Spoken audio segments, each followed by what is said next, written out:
J'ai eu à cœur de parler du chrétien et de la mort. C'est réjouissant, hein, mais c'est très réjouissant en réalité. Lisons 2 versets dans le livre de Job, chapitre 3, le verset 1 et le verset 11. Le verset 1, « Après cela, Job ouvrit la bouche et maudit le jour de sa naissance. » Et le verset 11, Job pose la question, « Pourquoi ne suis-je pas mort dans le ventre de ma mère ?» C'était un homme qui était optimiste. Mais sachant ce qu'il subissait à ce moment-là, je crois que beaucoup d'entre nous auraient été peut-être dans un état pire que ce qu'il était. Alors, quand je me suis posé la question de cette mort, je me suis rappelé quand je me suis approché de ce lieu, il y a quelques années de ça, et je me suis posé la question, qui a choisi sa famille ? Qui choisit la famille dans laquelle il est né ? Qui parmi vous a eu cette possibilité, avant de venir au monde, de dire « moi je veux naître dans cette famille ». Il n'y en a pas beaucoup. Hein. Qui a choisi sa taille ? 1,20 m, 3 mètres. Et qui a choisi la couleur de sa peau ? Non, personne. Qui a choisi de naître une femme ou de naître un homme ? Devant la mort, nous sommes tous égaux. La vie nous le montre. On meurt tous. Mais pour naître, nous n'avons pas les mêmes avantages les uns et les autres. Si tant est, chaque famille est une famille différente et peut avoir un avantage ou pas. Donc la naissance nous fait de nous des gens qui n'ont pas les mêmes droits. Nous naissons dans des familles différentes et cette naissance que peut avoir quelquefois un goût d'inégalité, d'injustice. Pourtant, la Bible nous enseigne que tout ce qui existe, tout ce qui vit, existe et vit par la seule volonté de notre Dieu créateur. Alors, si vous n'êtes pas d'accord, c'est que vous n'êtes pas converti. Si vous n'êtes pas converti, vous pouvez soit écouter la parole et vous convertir, soit vous avez le droit de sortir. On ne retient personne par la force. Mais la Bible est claire, et c'est ce que nous croyons pour la majorité, nous ne sommes là que par la volonté de Dieu. Amen. Et la Bible nous dit que Dieu est amour. Si nous sommes là, c'est parce qu'il nous aimait et parce qu'il nous aime. Alors si Dieu est amour, pourquoi toutes ces souffrances ? Pourquoi tous ces malheurs ? Si vous avez la réponse, vous avez le droit de la donner. La réponse est dans la Bible, bien sûr. Pour avoir la réponse, il nous faut revenir dans le jardin d'Éden. Il faut revoir nos origines. Il faut se rappeler que c'est à cause de notre désobéissance que nous subissons cette vie de douleur. Alors, ce n'est pas la peine de dire « oui, mais ce n'est pas moi qui ai désobéi, c'est Adam et Ève ». Nous aurions été à la place d'Adam et Ève, nous aurions fait pareil. Et comme nous naissons de la lignée d'Adam et Ève, nous sommes pécheurs, donc nous avons désobéi. C'est peut-être pas évident de l'admettre, mais c'est la seule vérité, c'est celle de la parole de Dieu. Dieu au départ avait tout créé parfaitement. Et l'homme devait vivre éternellement. Il devait pouvoir vivre éternellement. Et tout ça parce que Dieu avait dit à Adam et Ève, dans le jardin où il l'avait placé, qu'ils pouvaient manger de tous les arbres qui étaient à l'intérieur du jardin, sauf un, l'arbre de la connaissance du bien et du mal. Mais parmi les arbres qu'il avait le droit de consommer, il y avait l'arbre de la vie. Ainsi, si Adam et Ève avaient obéi, ils auraient vécu éternellement, et nous aussi.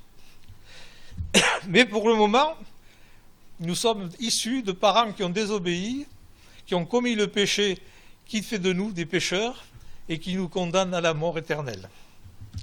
Alors, il peut nous arriver d'oublier pourquoi nous sommes appelés à souffrir. Et je voudrais lire dans le chapitre 5 de Job, au verset 7, cette vérité de la parole: l'homme naît pour souffrir comme l'étincelle pour voler. C'est-à-dire que nous sommes sur cette terre, en venant sur cette terre, nous ne pouvons pas échapper à la souffrance. C'est notre destinée. C'est pas encourageant? Si, ne vous inquiétez pas. Ce qui me plaît dans la parole de Dieu, c'est que quand elle nous fait peur au début, elle nous réconforte dans la suite. Donc, l'homme est né pour souffrir, et quand on oublie pourquoi nous souffrons, on peut faire comme Job, on peut se plaindre. Et Job disait, au Job 10, verset 18, « Pourquoi m'as-tu fait sortir du sein de ma mère ?» Il avait de l'amertume, de la rancune, il était en colère contre ce jour où quand on lit le livre de Job, il maudissait le jour où la terre a vu sa naissance, où il est venu au monde. Ça vous est jamais arrivé de haïr le jour où vous êtes venu au monde? Moi, je sais que je l'ai connu. Quand on n'a pas ce que l'on veut, quand on reproche à nos parents de ne pas avoir été riches, de ne pas nous avoir laissé faire ce qu'on voulait, on finit par haïr le monde et haïr le jour où nous sommes nés. Pourquoi m'as-tu fait sortir du sein de ma mère? Lorsque j'ai reçu la pensée de mon message, je me suis reposé la question, parce que je me l'étais posée au tout début où je suis arrivé. Pourquoi venir au monde si c'est pour souffrir et mourir? Et j'en venais, quelque part, j'avais au fond de moi une pensée que Dieu existait. Ma mère m'avait donné les éléments, les rudiments de la foi, mais quand j'entendais quelqu'un qui rejette Dieu, qui refuse l'existence, qui refuse la mort, de croire qu'après la mort il y a quelque chose, moi, je me disais, mais si tu crains rien, si la mort pour toi n'existe pas, fais ce que tu veux, d'une manière comme d'une autre, tu vas finir par mourir, alors autant vaut-il que tu en profites selon ce que tu penses. Tu voles, tu tues, tu fais n'importe quoi, s'il n'y a pas de conséquences derrière. Mais manque de chance pour ces gens-là, et en réalité je crois que quelque part c'est un mensonge de dire qu'on ne croit pas après la mort, parce que Dieu nous a créés avec une conscience. Et Dieu nous a créés avec la pensée de l'éternité. Dieu nous a créés pour nous avoir avec lui dans son royaume. Ça, c'est la vérité de la parole de Dieu. Seulement, il y a une vérité aussi de la parole, c'est que rien d'impur, rien de souillé ne peut entrer dans le royaume des cieux. Or, la Bible dit, dans le psaume 51,7, « Voici, je suis né dans l'iniquité, et ma mère m'a conçu dans le péché. » Donc nous sommes tous des pécheurs. Nous naissons dans le péché. Et Job posait la question, comment l'homme serait-il juste devant Dieu? Comment celui qui est né de la femme serait-il pur? Nous naissons impurs, donc nous n'avons pas accès au royaume des cieux, mais si nous ne pouvons pas accéder au royaume des cieux parce que nous sommes impurs, comment devenir purs? Comment être justifiés? Et c'est là que Dieu, dans son amour et dans sa grâce, a conçu ce plan merveilleux pour avoir part à une vie nouvelle, une vie sans tache, purifiée par le sang du sacrifice de Jésus-Christ. Dieu a conçu la croix, afin que son Fils, mourant sur la croix, son sang nous purifie et nous donne accès à cette vie nouvelle, à cette vie éternelle. Alléluia. Et ce n'est pas de notre ressort. Alors, par la mort de Jésus à la croix, l'homme peut naître de nouveau. Mais je vais revenir au départ, pourquoi naître?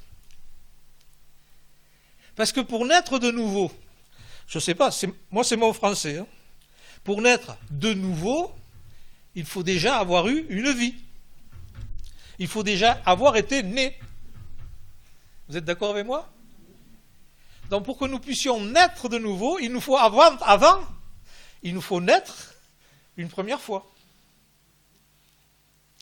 Et l'homme qui naît sur cette terre peut avoir donc pour avoir la possibilité d'effacer la malédiction du jardin d'Éden en acceptant le salut en Jésus-Christ.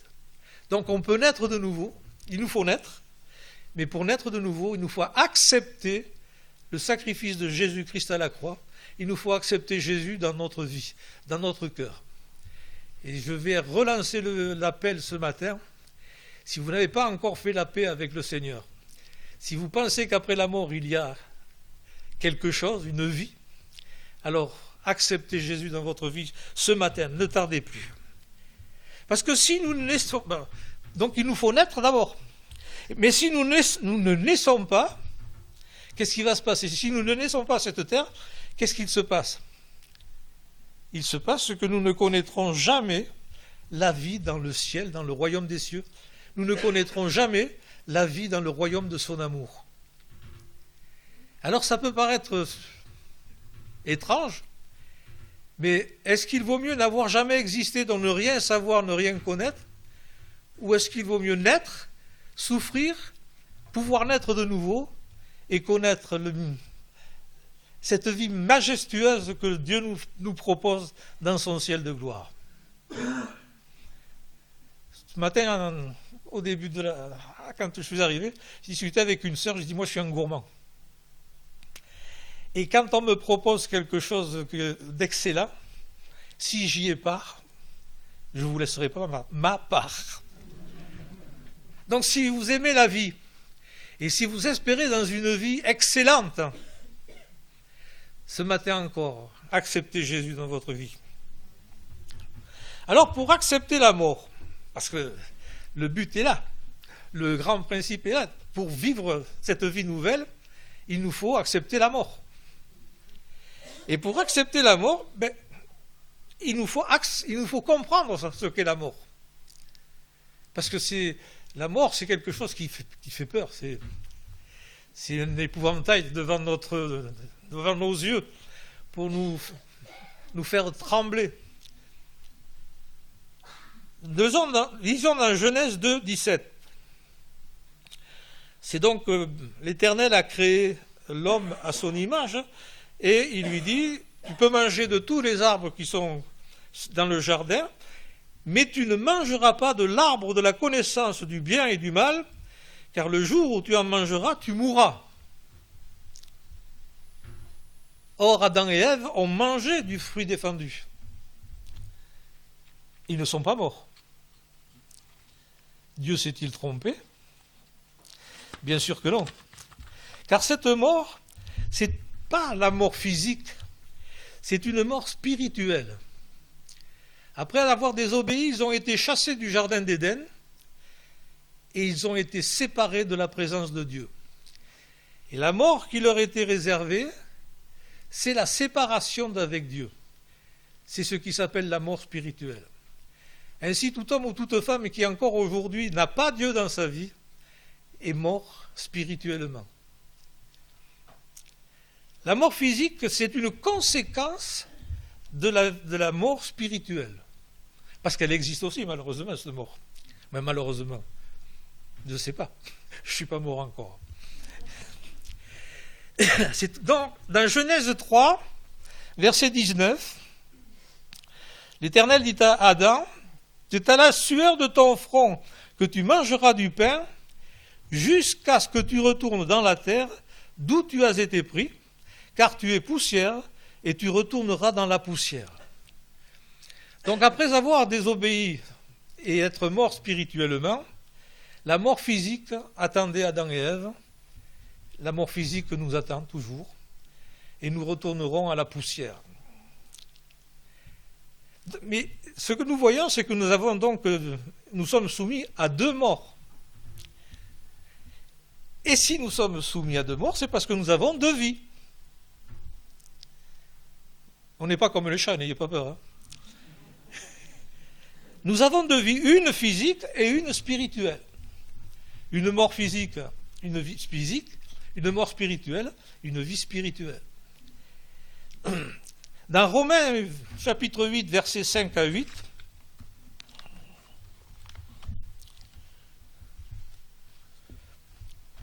nous lisons, ceux, en effet, qui vivent selon la chair s'affectionnent aux choses de la chair, tandis que ceux qui vivent selon l'esprit s'affectionnent aux choses de l'esprit. Et l'affection de la chair, c'est la mort, tandis que l'affection de l'esprit, c'est la vie et la paix. Car l'affection de la chair est inimitié contre Dieu, parce qu'elle ne se soumet pas à la loi de Dieu et qu'elle ne le peut même pas. Or, ceux qui vivent selon la chair ne sauraient plaire à Dieu. Refuser la vie de Dieu en soi, la vie du Seigneur en nous, c'est donc se condamner à mort pour l'éternité. Alors là, quelle vie choisissons-nous? Une vie physique qui nous conduit à la mort ou une vie spirituelle qui nous conduit à la vie éternelle dans la présence du Seigneur? Ce qu'il faut savoir, que quelle que soit la vie que l'on choisit, par le fait, nous mourrons tous. Le juste comme l'impie mourront de la même manière un jour. Mais que deviennent-ils? Parce que si nous mourons et que nous avons les mêmes conséquences à la fin, il n'y a plus aucune raison de faire des efforts. Lisons dans Luc, chapitre 16,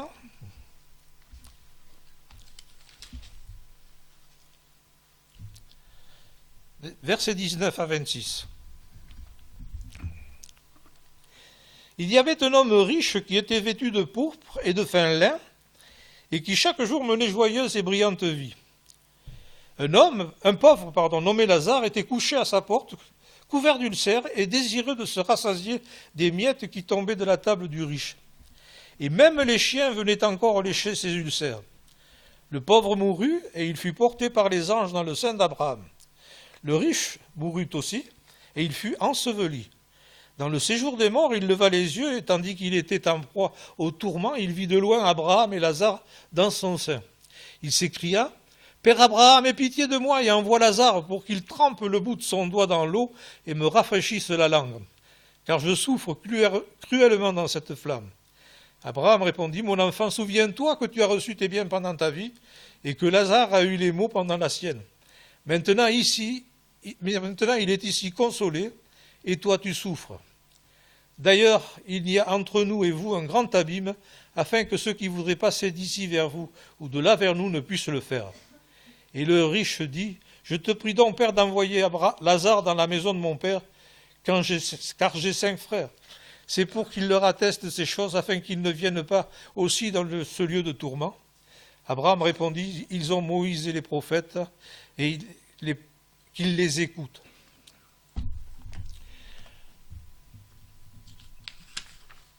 Lazare a vécu des souffrances sur terre,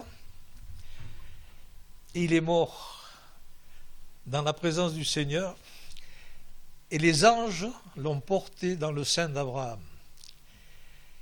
Les anges l'ont amené afin qu'il ait une place d'honneur dans le banquet qu'il y aura lieu dans le ciel.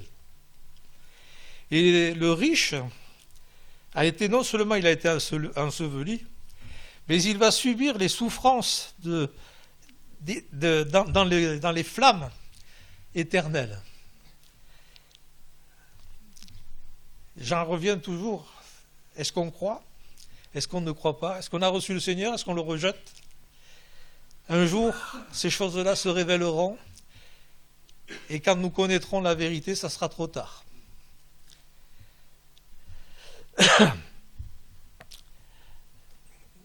Nous sommes donc tous soumis d'une manière inéluctable à la mort physique. Dans Hébreux 9, 27, la parole dit: « Comme il est réservé aux hommes de mourir une seule fois, après quoi vient le jugement. » Mais toutefois, la mort physique n'est pas définitive. Il y a une résurrection physique qui est promise, et dans Actes 24, 15, il est dit: ayant en Dieu, alors j'ai coupé le verset, mais ayant en Dieu cette espérance qu'il y aura une résurrection des justes et des injustes. Nous serons un jour rétablis dans ce corps physique. Pour combien de temps après, c'est autre chose, mais il faut savoir que rien n'est terminé quand nous mourrons une première fois. La mort spirituelle, nous l'avons dit, c'est la séparation d'avec Dieu. Dans Jean 17,3, il est dit, c'est Jésus qui dit, « Or la vie éternelle, c'est qu'ils te connaissent, toi, le seul vrai Dieu, et celui que tu as envoyé, Jésus-Christ. » Il n'y a rien d'excessivement compliqué pour avoir de l'assurance quant à posséder la vie éternelle. Il nous suffit de croire en Dieu et de croire en Jésus-Christ. Et recevoir Jésus-Christ comme notre Sauveur et Seigneur. Si nous n'avons pas Christ en nous, nous sommes morts spirituellement, tout en étant dans un corps physique vivant. C'est ce qui trompe beaucoup de gens, parce qu'ils disent « je suis vivant ». Je n'ai pas besoin de croire en Dieu. Seulement, ils sont dans un corps physique vivant, mais spirituellement, ils sont morts. Et je le redis, tant que nous ne verrons pas la fin des temps, nous ne saurons pas si nous avions raison ou pas. Sauf que la parole de Dieu nous parle de quelqu'un d'extraordinaire, le Saint-Esprit. Et lui atteste dans nos vies, si nous avons reçu Jésus-Christ, il atteste que nous avons raison de croire en Dieu et de croire en l'éternité. Et ça, seuls ceux qui acceptent Jésus peuvent le connaître, puisque seuls ceux qui acceptent Jésus reçoivent de la part du Saint-Esprit la confirmation que ce qu'ils croient est vrai. Dans l'Ecclésiaste, je l'ai dit tout à l'heure, Ecclésiaste 3, verset 11, l'Ecclésiaste dit « Dieu a mis dans nos cœurs la pensée de l'éternité. » On ne peut que tricher et se mentir en disant qu'on ne croit pas en Dieu. Parce que nous sommes conçus, créés, avec cette pensée en nous, il y a une vie éternelle. Laquelle ? Laquelle pour nous ? Dieu nous a créés à son image, c'est ce que dit la parole de Dieu. Et il nous a donné le sens de tout ce qui est éternel et parfait. Nous ne pouvons pas le démontrer, nous ne pouvons que le recevoir et le ressentir et en être convaincus par le Saint-Esprit. Nous savons, quand nous croyons, nous savons que tout ce que nous croyons, c'est la vérité et qu'il y a une éternité qui nous est offerte. Et le fait de savoir que nous avons, de connaître ce qui est éternel et ce qui est parfait, fait que nous ne sommes jamais satisfaits de ce que la terre peut nous proposer, de tout ce qui nous est proposé dans le monde. Nous voudrions être aimés sans réserve. Aussi, les amours terrestres nous déçoivent-elles toujours? Il n'y a qu'à voir, ça va de plus en plus vite. On a beau faire des essais pendant quelque temps. Ce qui est surprenant d'ailleurs, c'est que tous ceux qui font le mariage à l'essai finissent par divorcer une fois mariés. Comme quoi, c'est totalement inefficace. Et ce n'est pas biblique. La jeunesse s'imagine avoir un temps infini à vivre, mais elle trouve un an particulièrement long, interminable. Et les vieux, bonjour, les vieux voient le temps s'enfuir et s'accrochent à l'existence qui leur échappe. Frères et sœurs, on court facilement derrière le temps. Moi, je n'ai pas encore réussi à le rattraper. Il y a longtemps que je ne cours plus, d'ailleurs. Le drame, donc, du cœur humain, c'est qu'il est insatiable. Sans Dieu, notre cœur n'est jamais satisfait. Et ce cœur nous pousse à commettre des excès sans se multiplier. Celui qui possède, donc, veut toujours plus. Celui qui ne possède pas, celui qui n'a rien, il soupire et porte en lui l'amertume d'ambition non réalisée. Ah, si j'avais su, ah, si j'avais pu, si j'étais resté près de ma mère, disait quelqu'un. Jésus, lui, pour montrer cette vérité, il s'adresse à la Samaritaine dans Jean 4, 13. Et il demande de l'eau à la Samaritaine, et puis il dit à la Samaritaine, quiconque boit de cette eau aura encore soif. Cette eau qui est censée nous désaltérer, ce n'est pas seulement l'eau du robinet ou du puits, c'est toutes ces propositions que le monde nous fait pour oublier que Dieu existe. Les loisirs, l'amour libre, tout ce que vous voulez. Le monde propose plein de choses censées nous désaltérer, censées nous chasser de nous toutes ces envies qui nous font vouloir posséder à tout prix. Mais on peut posséder, cette eau ne désaltère pas. Les plus riches sont souvent les plus malheureux. Donc, il nous faut avoir cette réalité dans l'esprit, c'est que le monde ne nous donne rien qui puisse nous satisfaire pleinement. Seule l'eau que peut donner Jésus, c'est-à-dire la vie que donne Jésus, seule cette eau nous désaltère. Saint Augustin a dit « Notre cœur est agité jusqu'à ce qu'il repose en Dieu ». Notre véritable satisfaction, notre pleine satisfaction, elle est en Dieu. Lorsque nous nous remettons entre ses mains, lorsque nous nous reposons entre ses mains, nous n'avons plus de besoin. Dieu nous satisfait dans tous nos besoins, dans tous nos problèmes, dans toutes nos difficultés. Il a dit, et ça, je ne sais pas si... C'est un verset que j'aime bien. Même si une mère t'a abandonné, moi je n'abandonnerai... Même si une mère a abandonné son enfant, moi je ne t'abandonnerai pas. C'est rassurant, c'est réconfortant. Même un orphelin n'a rien à craindre. Il est aimé, il est gardé, il est protégé. Et si tu ne travailles pas, la parole de Dieu dit que pas un de ses enfants ne mendira son pain. Oh, il ne veut pas que tu restes sans rien faire, parce que la Bible dit aussi que celui qui ne travaille pas ne mange pas non plus. Mais c'est pour te dire que tu n'as pas à t'inquiéter si tu appartiens au Seigneur. Il te protège, il te garde. Alors notre espérance de vie n'est pas pour cette terre, mais elle est pour l'éternité dans le royaume des cieux. Et pour cela, nous devons obéir à la parole de Dieu. Dans Jean 8, 51, Jésus dit « Si quelqu'un garde ma parole, il ne mourra jamais. » Alors pas la mort physique, mais la mort spirituelle. Honnêtement, réfléchissez, si c'était la mort physique, au bout d'un moment, les courbatures, les douleurs, les maladies, le mal que le voisinage peut nous faire, c'est pas ce qu'il y a de plus réjouissant. Alors vivre éternellement sur cette terre et puis subir toutes les contraintes, tous les inconvénients de cette terre, c'est pas ça la vie éternelle qui est bonne à espérer. Mais c'est bien la vie spirituelle. Et comme Paul de son vivant, nous avons intérêt à être les imitateurs de Jésus. Paul disait, soyez mes imitateurs comme je le suis de Christ, mais nous pouvons être tout de suite les imitateurs de Christ. Amen. Dans Philippiens 2, il y a 2 versets que nous allons lire, le verset 5. « Ayez en vous les sentiments qui étaient en Jésus-Christ. » Ça, c'est le premier.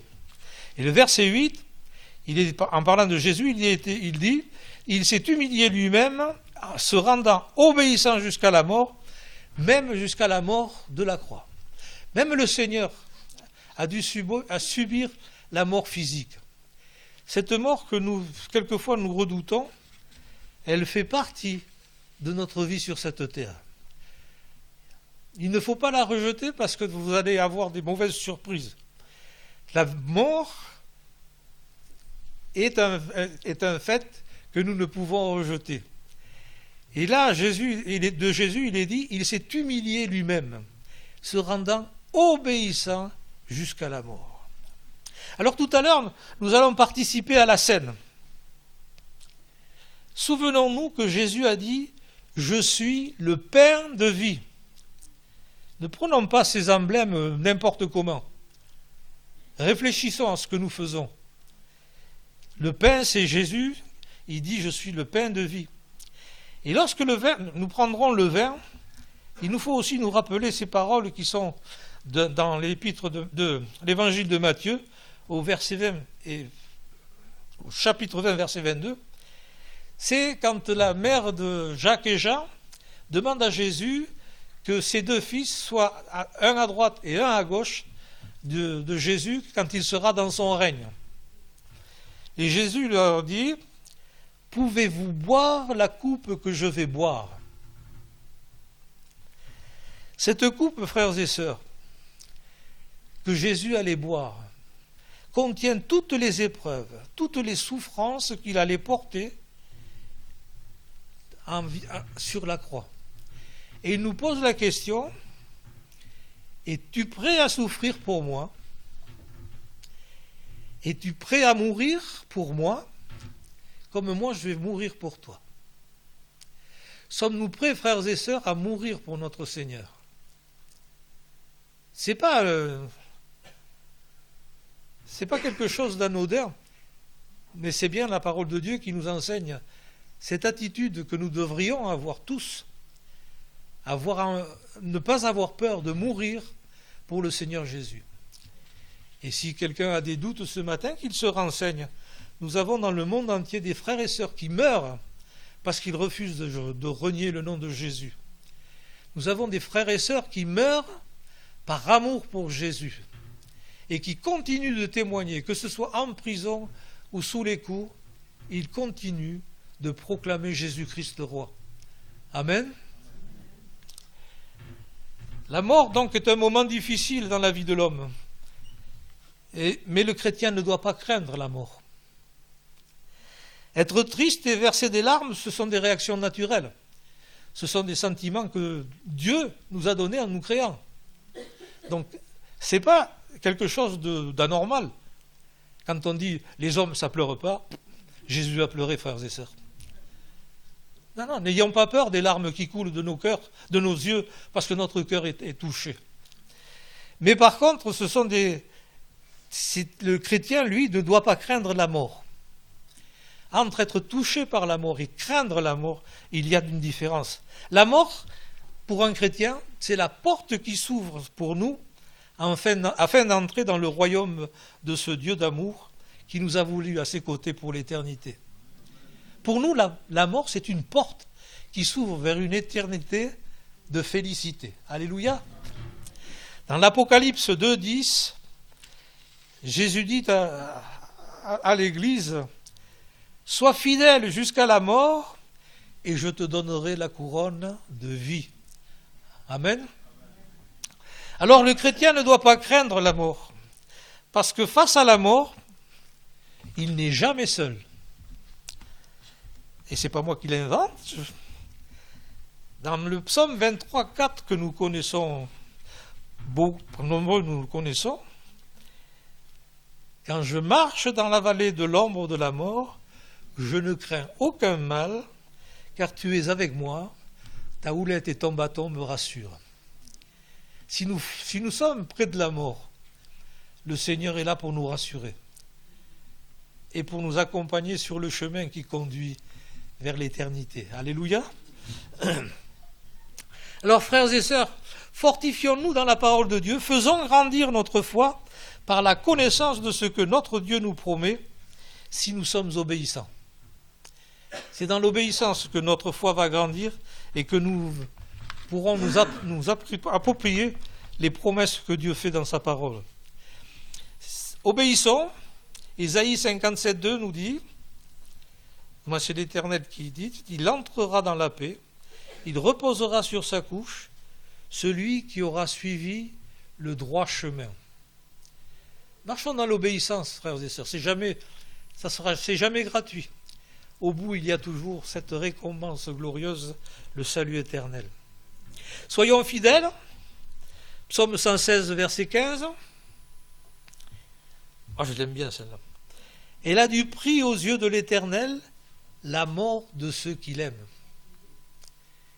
Si nous aimons Dieu, si nous aimons le Seigneur, si nous sommes fidèles, Dieu aime notre mort. Parce que notre mort, ça signifie la vie à ses côtés. Et puis, encore un verset qui signifie bientôt la fin des souffrances. Apocalypse, chapitre 14, verset 13. Heureux dès à présent les morts qui meurent dans le Seigneur. Oui, dit l'Esprit, afin qu'ils se reposent de leurs travaux, car leurs œuvres les suivent. Travaillons, frères et sœurs, au salut des âmes, à notre salut et au salut des âmes. Travaillons à la croissance de l'Église, travaillons à la gloire du Seigneur, à la gloire de l'Éternel. Et tout ce que nous aurons fait, nous le retrouverons dans le ciel et nous serons récompensés si nous avons été sages et obéissants. Alors, frères et sœurs, un mot pour terminer. Ne craignons plus la mort. Amen. Seigneur, nous voulons te rendre grâce pour cette vérité, celle que la mort pour nous n'est pas la fin de toute chose, mais au contraire, elle est le début d'une éternité glorieuse à tes côtés. Nous voulons te bénir pour ton esprit, Seigneur, qui nous aide à saisir ta parole. Et ce matin, je prie pour que nous puissions tous, Seigneur, être convaincus de ce que ta parole nous annonce, afin que personne ne sorte d'ici comme il est entré, mais que chacun ressorte avec ta vie en toi, Seigneur, en eux, Seigneur Jésus. Merci, Père éternel, au nom de Jésus, à toi seul la gloire. Amen.